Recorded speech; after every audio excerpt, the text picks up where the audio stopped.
I need to confess something before we begin. I have never been so afraid of a story that I almost deleted the files. 3 nights ago, I woke at 3:17 a.m. with my heart slamming against my ribs because I dreamed I was one of them, standing in that candlelit parlor, feeling the cold speculum, hearing the soft clink of glass jars being arranged like communion cups. I could smell the formaldehyde and the rosewater they used to hide it. When I sat up in bed, I swear I still felt the hollow place inside me where something vital had been taken. That is how deeply this story got under my skin. And I'm not even a woman, so imagine how it felt for them. What happens when the most privileged women in a society decide that the greatest horror is not death, but motherhood itself? What do they do when every doctor, every preacher, every husband tells them their pain is God's will, and they decide God is wrong? Richmond, Virginia, late April, 1849. The dogwoods were bleeding pink along Franklin Street, and the air was so thick with river damp that corsets felt like wet bandages. The city stank of tobacco warehouses, horse dung, and the sweet rot of the James River slave pens down in Shockoe Bottom. On the hill above it all stood the Voss House, a 3-story brick mansion with black shutters and a widow's walk where no widow ever walked anymore because Eleanor Voss had stopped looking for ships years ago. Eleanor was 42, childless by choice and now by force, and the most feared woman in Richmond society. Men said she had eyes like winter rain on slate. Women said she could read your secrets by the way you held your teacup. Both were true. She had buried 2 husbands, both wealthy, both considerably older, both dead within 18 months of marriage. The coroner called it consumption. The servants whispered nightshade. No charges were ever filed. Money and grief, in that order, silence everything. In the spring of 1849, Eleanor began inviting certain women to tea on Thursday afternoons, not the usual giggling debutantes or pious matrons, but widows, barren wives, women whose eyes had gone flat after too many stillbirths or too many living births that left them torn and leaking and shamed. 12 women in all. They arrived separately, veils down. Carriages dismissed 2 streets away. They entered through the side gate that opened onto the herb garden, where monkshood and foxglove grew taller than a man's waist. Inside, the parlor shutters were closed, even at noon. The only light came from a single argand lamp turned low, and from the fire that never quite went out no matter the weather. The women sat in a circle on horsehair chairs that smelled faintly of camphor and old blood. No servants were ever present. Eleanor poured the tea herself, black, no sugar, steeped so long it stained the porcelain like iodine. The first meeting was almost ordinary. They spoke of headaches, of husbands who smelled of other women's perfume, of the way pregnancy turned a woman into a public vessel. Then Eleanor stood, set her cup down with a click that sounded like a judge's gavel, and said the words that bound them forever. "Sisters, we are dying by inches. Every month we bleed for their sins. Every year we are expected to swell and tear and present them with sons, while they applaud themselves for the loan of their seed. I am tired of being a doorway they walk through and wipe their feet on. Are you?" Silence. Then one woman, Clara Mayfield, 29, mother of 3 dead infants, began to weep without sound, shoulders shaking so hard her bonnet slipped. Another, Dr. Harlan Whitlock's wife Lydia, laughed once, sharp as breaking ice. The sound startled them all because none of them had laughed in years. Eleanor waited until the weeping and the laughter stopped. "There is a doctor," she said, "exiled from Philadelphia for unorthodox therapies. He can close the doorway forever. No more breeding, no more pain, no more shame. The curse of Eve reversed." She did not say the word ovarectomy yet. She did not need to. Every woman in that room had heard whispers of the operation, the removal of the female organs that supposedly caused hysteria, nymphomania, melancholy, wandering wombs. In medical journals it was debated like a curiosity. In parlors it was spoken of only in euphemism and terror. But these women were past terror. They were hungry for it. The doctor's name was Silas Blackwood. He had arrived in Richmond 6 months earlier with one trunk, no references, and a price list written in Latin so the servants couldn't read it. He rented rooms above an apothecary on Broad Street, where the sign read only, "Physician, female complaints."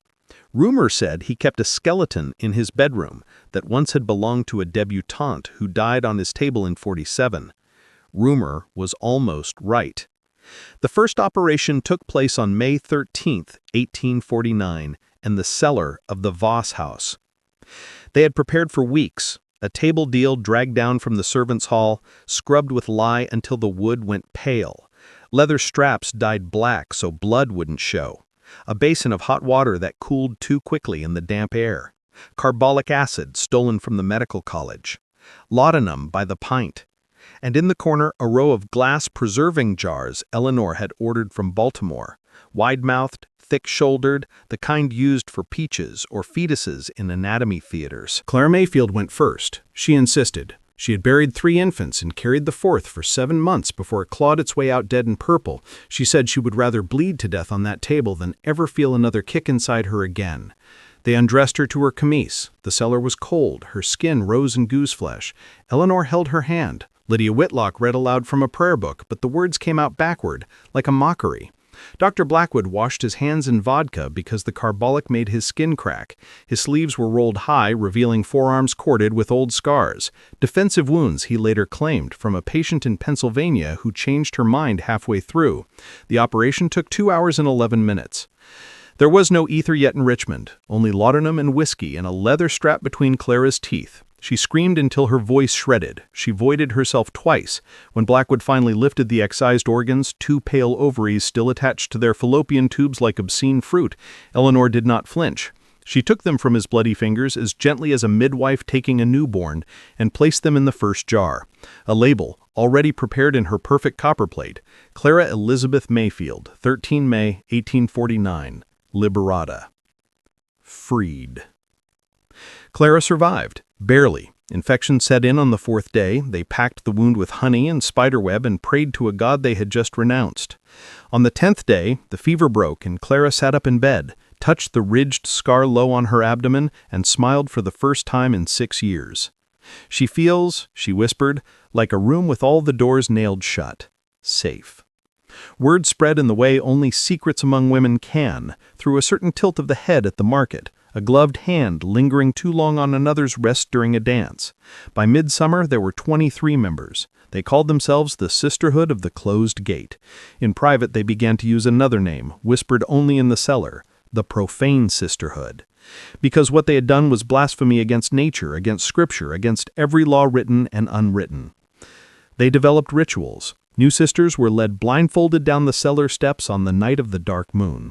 They swore an oath on a copy of the Salius's De Humani Corporis Fabrica bound in human skin.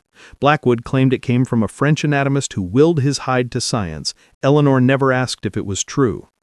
Each initiate drank a thimble of laudanum mixed with a single drop of blood from every previous sister, pricked from the earlobe and collected in a silver christening cup stolen from St. John's Church. Then came the unveiling. Behind a false brick wall in the cellar lay the vault of the closed gates, shelf upon shelf of jars, each glowing faintly in the candlelight, each containing a pair of ovaries floating like pale jellyfish, labels in Eleanor's hand, dates, names, sometimes a note, twin ovaries, unusually large clitoris excised also, patients sang hymns throughout. The air was thick with alcohol and something sweeter, like overripe pears left too long in the sun. Initiates were made to kiss the jar that would one day be theirs. Some fainted, some wept. One, Amelia Duval, 17 and newly married to a man 30 years her senior, vomited into her handkerchief and then laughed until she urinated blood-flecked laudanum. They carried her upstairs and she woke the next morning begging for the knife. By August, the heat was murderous. Cholera stalked the city. The streets stank of vinegar and burning tar. The sisterhood met twice a week now. Some came for the second operation.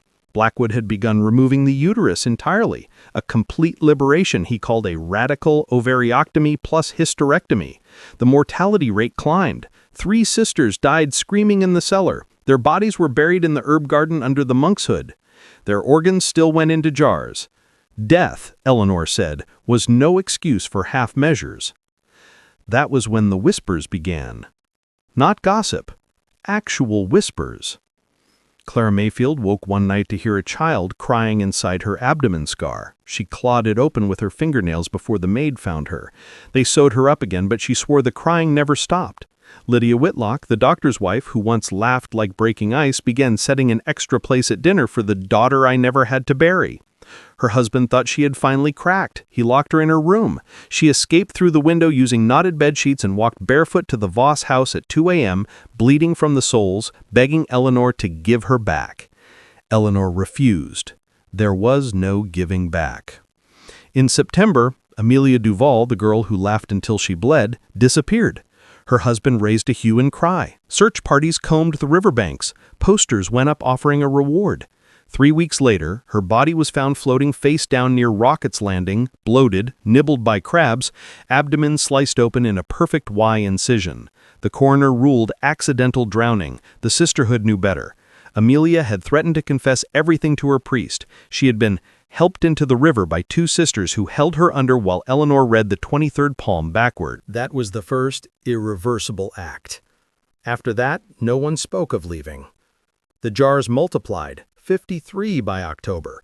The cellar reeked so strongly that Eleanor began burning myrrh and asafoetida to mask it. Visitors to the Voss house complained of headaches and strange dreams. One debutante swore she saw a woman's face pressed against the inside of a cellar window that hadn't existed the week before. Dr. Blackwood grew richer and stranger. He no longer left the house except at night. He slept in the cellar on a cot beside the vault, claiming he was guarding the gates. He began preserving more than ovaries, clitorises snipped for excessive sensibility, nipples removed from women who found breastfeeding traumatic, one entire vulva taken from a sister who begged to be made smooth as a child again. The shelves groaned. And then came the night of November 9th, 1849. A hard frost, the first real cold. The sisterhood gathered for what Eleanor called the grand closing, a ceremony to mark the completion of 25 full liberations. They were all there, even the ones half mad, even Clara, who now wore a veil indoors because she said the empty cradle in her womb had eyes. They processed down the cellar steps in silence, white nightgowns stained with old blood, carrying candles made from tallow rendered from the fat of sisters who had died on the table. Blackwood waited at the bottom, naked to the waist, his chest painted with menstrual blood in symbols no one recognized. In the center of the floor lay a new table, this one marble, stolen from a closed churchyard. On it lay the 67th jar, but this one was different, larger. Inside floated not ovaries, but an entire gravid uterus. 8 months swollen, still attached to its placenta like a dark red heart. The label read, Eleanor Margaret Voss, 9 November 1849, Ultima. Eleanor was pregnant. No one had known. She had hidden it beneath whalebone and grief for 8 months. Whose child it was remained unspoken. Her second husband's planter cousin, perhaps, or Blackwood himself, or something worse arranged in the dark after too much laudanum. It did not matter. She had decided the sisterhood's final act would be to cut the possibility of motherhood out of its founder while the child still lived inside her. She lay down on the marble slab, smiling. The sisters formed a circle. Blackwood raised the knife. And that is when the whispers became screams. Every jar in the vault began to rattle at once. Glass vibrated against glass. The candles guttered though there was no wind. From inside the preserving fluid came sounds, muffled, liquid, but unmistakable. Tiny fists beating against womb walls that no longer existed. Infant mouths opening in silent howls. Clara Mayfield was the first to run. She made it halfway up the stairs before her scar split open and she fell backwards, entrails spilling like pale ropes. Lydia Whitlock followed, laughing that terrible ice-breaking laugh, and hurled herself headfirst into the marble table. The rest scattered into the night, some still in their bloody nightgowns, running through Richmond's frosted streets like ghosts already. By dawn, the Voss house was empty, except for Eleanor and Blackwood. She survived the operation. Of course she did. The child did not. They say Blackwood carried the jar upstairs himself and placed it on the mantel in the parlor where visitors once drank tea. Then he set fire to the curtains. The house burned for 3 days.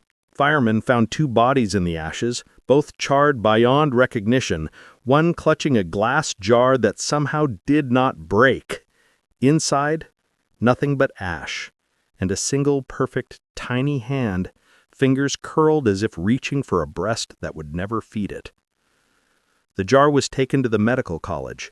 It disappeared within a week. Some say a professor keeps it in a locked drawer. Some say it was buried in an unmarked grave at Hollywood Cemetery under the name Infant Voss. Some say on certain November nights when the frost lies heavy, you can still hear it crying softly under the earth. All official records of the Profane Sisterhood vanished, birth records altered, death certificates forged. The surviving sisters either died quietly within a year, Londona mostly, or vanished into convents, asylums, or the river. Richmond society closed ranks the way it always does when its rot is exposed to daylight. But why did this happen? And why was it erased so completely that even today most historians have never heard the name Profane Sisterhood?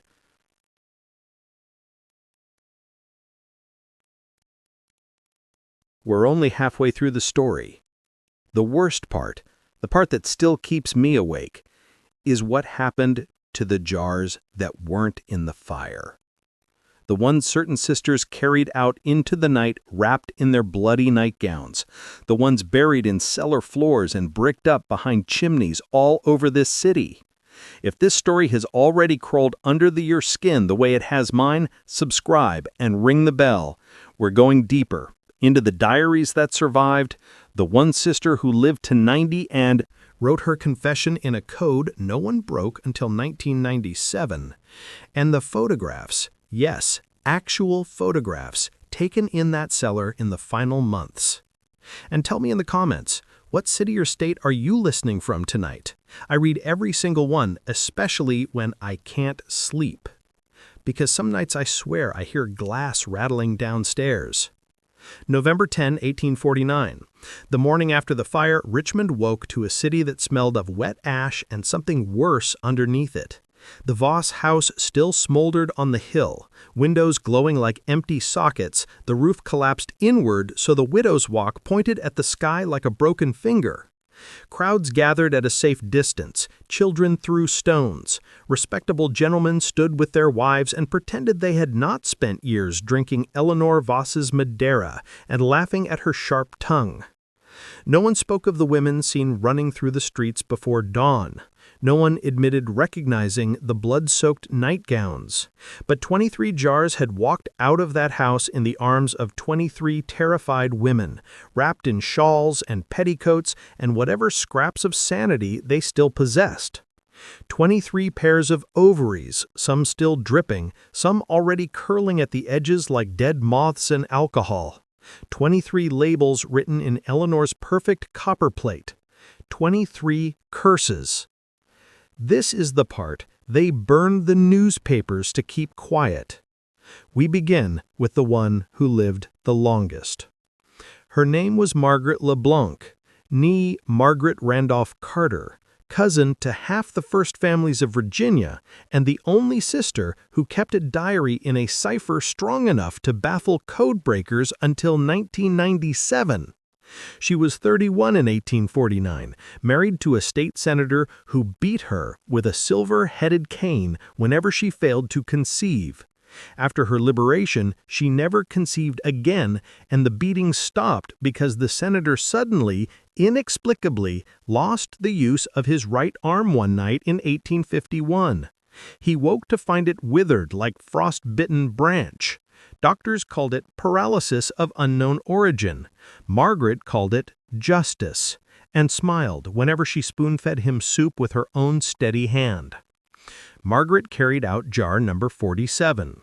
Label, Margaret R. Carter. 3rd September 1849. Patient wept with joy throughout. She buried it beneath the flagstones of the cellar in the house on Grace Street, where she lived until 1932.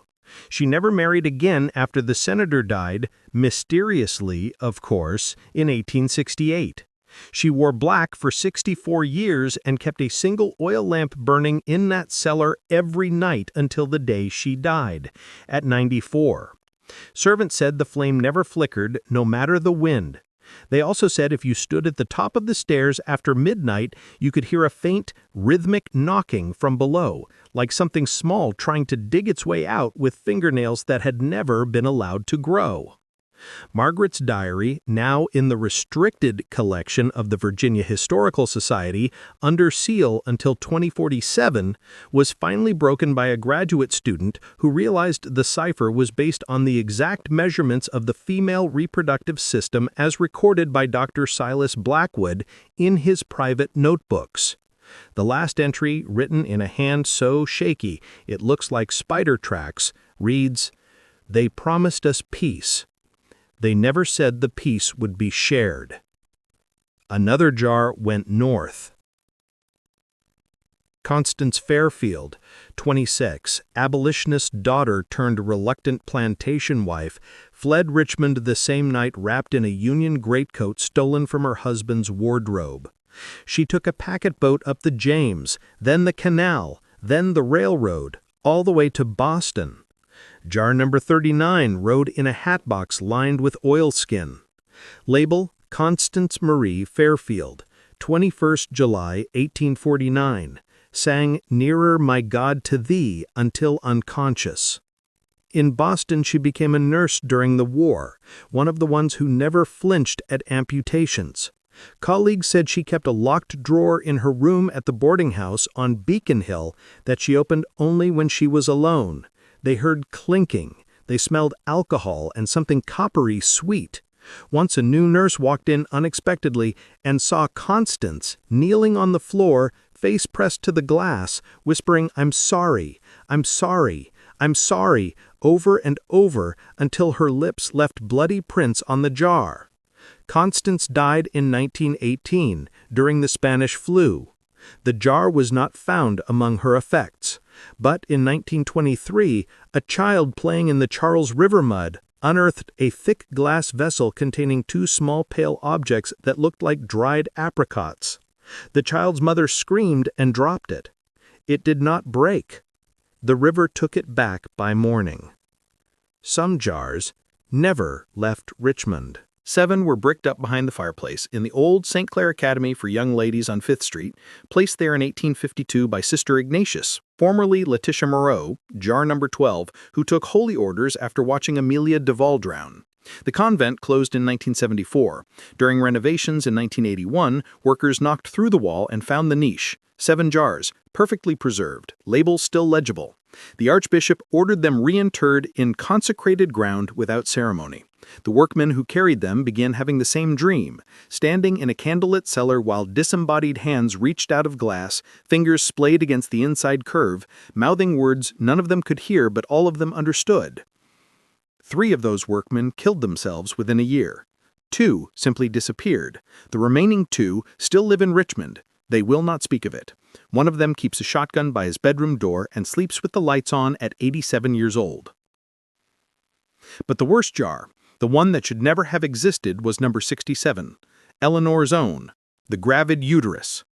The firemen swore it burned with her. They lied. Silas Blackwood carried it out himself in the inside pocket of his greatcoat, wrapped in a blood-soaked altar cloth taken from the ruined parlor. He walked through the city at dawn while the bells were still ringing the alarm, nodding politely to the gentleman who knew him as that strange doctor who treats ladies' nerves. He took the stage road west. He was never seen in Richmond again. But in 1893, a country doctor in Harlan County, Kentucky, wrote a frantic letter to the Medical Society of Virginia that was quietly buried. He had been called to a remote cabin where an old man lay dying of what looked like abdominal cancer the size of a pumpkin. When the doctor cut away the shirt, he found not a tumor but scar tissue arranged in a perfect inverted cross, and beneath it a cavity that had once held something large. On the table beside the bed sat a wide-mouthed glass jar, black with age and grime. Inside floated a massive tissue so dark and shriveled it looked like a desiccated octopus.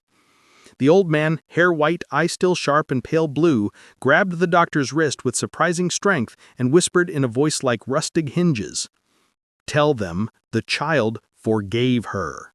Tell them it waited." Then he died. The doctor fled. He never went back for his bag. The cabin burned that winter. The jar was never recovered. Yet every obstetrician in eastern Kentucky for the next century told the same story. Sometimes in the delivery room, when things go suddenly, inexplicably wrong, when a healthy mother begins hemorrhaging with no visible cause, when a fetal heartbeat flatlines for no reason, someone will smell myrrh and asafoetida, and for just a second the overhead light will flicker as though a woman in a blood-soaked nightgown has passed between it and the table.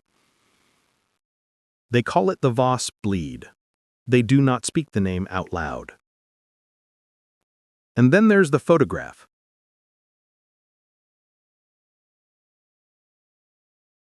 Yes, a real one. In 1951, a collector in Charleston bought a lot of wet plate negatives at an estate sale in Goochon County, Kentucky. Most were standard, stiff family portraits, children with hoop toys, a grim bride. But one glass plate was wrapped separately in oilskin and tied with black ribbon. When developed, it showed the Voss House cellar, 1849, lit with limelight.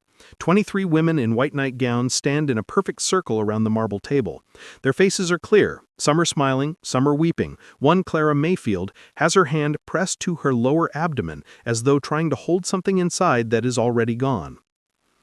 In the foreground, Dr. Silas Blackwood holds a long curved knife aloft.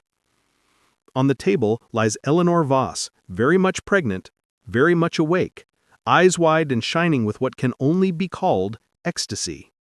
Behind them, shelf upon shelf of jars glow like a cathedral of captured moons. At the bottom edge of the negative, scratched into the emulsion with a needle, are the words, "We chose this. Remember us when they say a woman's body is not her own." The photograph was authenticated in 1999 by the Getty.